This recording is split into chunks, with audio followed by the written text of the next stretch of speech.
Welcome back to Soulstream. Today we are going back in time, even though our meditation was all about being present. And one of the things that teachers of the present moment talk about, and I found to be true, that you can actually be transported back or forward in time and still be fully present.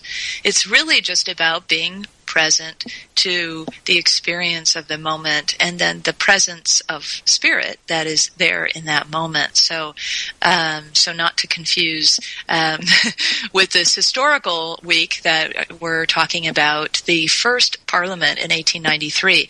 Interesting that the Parliament of World Religions in 1893 in Chicago had such an impact, and yet the Parliament of World Religions, the organization, wasn't able to come back together and put this on again and have the interest and the traction to do it until the centennial in 1993. So it was again in Chicago in 1993. And then it's been about every 5 or 6 years since then. Melbourne, Australia was one of the locations, South Africa, and then back in the States, in Salt Lake City, as I mentioned, just this past October. So the new dedication by the Parliament of World Religions is to do this every year, or every 2 years, every 2 years, which is wonderful news. And part of the philosophy of that, I mean, it's something people are asking for, and 10,000 people are showing up. So obviously there's interest, but also the idea is that the world is changing so fast, and climate change is at the forefront of the conversations and concerns. And so because climate change is having such a fast effect on the world, it's considered necessary to come together every 2 years to really talk about these issues and what we can do and how we can work together and rally and make a difference in the world. So I wanted to go back to these foundational ideas of Swami Vivekananda, and he was so influential because this idea of like Hinduism and somebody coming, a Hindu leader coming and talking about these Eastern ideas was pretty revelatory at that time. And just to give you a little background of him, as if he were our guest today, he was a Hindu monk and chief disciple of the 19th century Indian mystic Sri Ramakrishna Paramahansa Deva. He was a key figure in the introduction of the Indian philosophies of Vedanta and yoga to the Western world.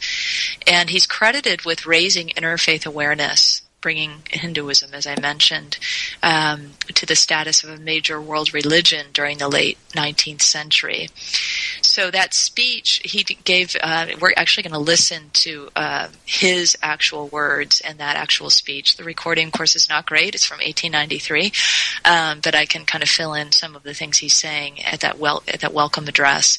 He was a major force then in the revival of Hinduism. Also in India, he was born into aristocratic Bengali family in Calcutta, and he was already inclined towards spirituality at a young age. And he was influenced by his guru, this Ramakrishna Deva, which through him he learned that all beings were the embodiment of the divine self.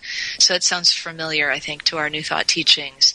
And he felt, therefore, that service to God could be rendered by service to mankind. So there was a connection of this idea of oneness and innate divinity that seems to resonate very well with our teachings. So you can imagine Charles and Myrtle Fillmore sitting there in 1893 at the Parliament. Some kind of stirring might have been happening there with these ideas that perhaps they already were actually teaching these ideas, but it was very much a validation of what was happening in the movement that they were creating and had created. After Ramakrishna's death, Vivekananda toured the Indian subcontinent extensively, and he acquired some first-hand knowledge about the conditions that were prevailing throughout British India. And so after he traveled to the United States, he represented India, and then he also did work back in in India as well as work here. So here in the United States, he started conducting lectures and classes and disseminating the basic tenets of Hindu philosophy, and not only in the States, but also in England and Europe. So that's a little bit of background so you know something about him. And I'd like to go ahead and just listen to his welcome address. This would be the opening of the very first Parliament in 1893. So bear with the recording. Let's take a listen. May be the death knell of all fanaticism, of all persecutions with the sword or with the pen, and of all uncharitable feelings between persons wending their way to the same goal.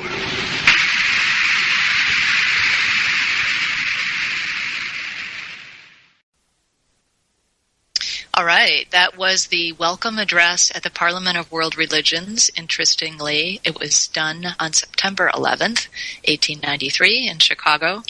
And a couple of things that he says in there really stand out for me. He uses the quote, as the different streams having their sources in different paths, which men, of course, and women, take through different tendencies, various though they appear, crooked or straight, all lead to thee. So similar sentiment to, I think, all paths lead to the one has been shortened, a short form for perennial philosophies of this welcome to this interfaith kind of spirit, an interspiritual spirit, which interspirituality, I did a series on interspirituality on this show on Soulstream a couple of years ago, and you can find it in the archives whenever you want to hear a previous show. You probably know this, many of the listeners, but some may not. You just go to the main site, www.unity.fm, and then it's /Soulstream, and you can look up some of the older episodes, and if you want to listen to that interspiritual series, you'll get an idea of the distinction and kind of a modern word that's being used for. Often it's about practice, practicing different spiritual religions, and many of us can relate to that. Maybe we've taken some of the tenets of Buddhist meditation into our practice, or we've practiced some Native American or indigenous ways, ceremonies in our practice, and so there's different ways that we might be chanting. So speaking of Hinduism, maybe some of you have participated in kirtan or Sufi dances of universal peace. So there's many ways that we may stream experiences and belief systems and particularly practices. So one of the other things he says that I felt really inspired by is at the end when he talks about the end of violence, and he says, I fervently hope that the bell that tolled this morning in honor of this convention may be the death knell of all fanaticism, of all persecutions with the sword or with the pen, and of all uncharitable feelings between persons wending their way to the same goal. So beautiful opening those many years ago. Swami Vivekananda also began, as I mentioned in the bio, lecturing throughout the United States and really bringing some of these Eastern ideas to mostly Christian ears, but also, of course, Jewish and Muslim and other belief systems that have always been a part of the United States. And one of the speeches that he delivered also at the Parliament a few days later, it was actually on the 15th of September in 1893, he tells a little story, and I think it's quite sweet. So I wanted to share this with you. He follows another speaker, and the speaker before him talks about, let's stop abusing each other. And he says, I'm going to tell you the story that might illustrate why we do that, why we think there's so much variance between belief systems. And so this is the story he tells. A frog lived in a well. It had lived there for a long time. And it was born there and brought up there. And yet it was a little small frog. Of course, the evolutionists were not there then to tell us whether the frog lost its eyes or not. But for our story's sake, we must take it for granted that he had its eyes. And that every day cleansed the water of all the worms and bacilli that lived in it, and with an energy that would do credit to our modern bacteriologists. Now, this is the way that Swami Vivekananda told the story in 1893. And so he says, in this way it went on and became a little sleek and fat. And well, one day another frog that lived in the sea came and fell into the well. Where are you from? Asked the first frog. I'm from the sea. "The sea? How big is that? Is it as big as my well?" And he took a leap from one side of the well to the other. "My friend," said the frog of the sea, "how do you compare the sea with your little well?" Then the frog took another leap and asked, "Is your sea so big?" "What nonsense you speak to compare the sea with your well." "Well then," said the frog of the well, "nothing can be bigger than my well. There can be nothing bigger than this. This fellow is a liar, so turn him out." And he says, that has been the difficulty all the while. And the way that he tells the story from his perspective, Swami Vivekananda says, "I am a Hindu. I'm sitting in my own little well and thinking that the whole world is my little well. And the Christian sits in their little well and thinks the whole world is their well. And the Mohammedan sits in his little well and thinks that this is the whole world." And he says, "I have to thank you of America." I don't know why it says of. "I have to thank you, America, for the great attempt you are making to break down the barriers of this little world of ours. And I hope that in the future, the Lord will help you accomplish your purpose." And so he came bringing this little story of this idea that we get in these spaces and we think this perspective gets so closed in. And we think this is all there is, right?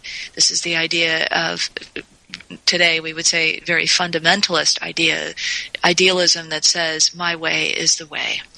And that this is the only way, and so you better come on over and get saved. Certainly a Christian fundamentalist kind of perspective.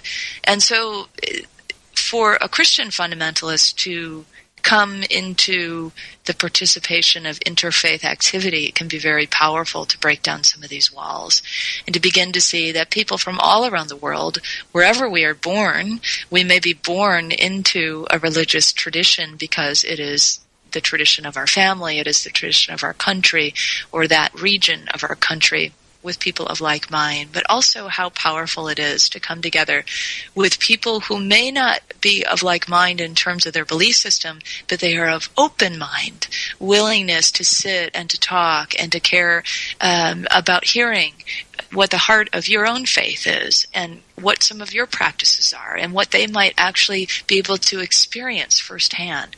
So I think this is a big, in fact, a few of my colleagues even said this, that the thing that they loved the most about the Parliament was the exchange of ideas and the meeting of people of other faiths. On Unity Online Radio, the voice of an awakening world.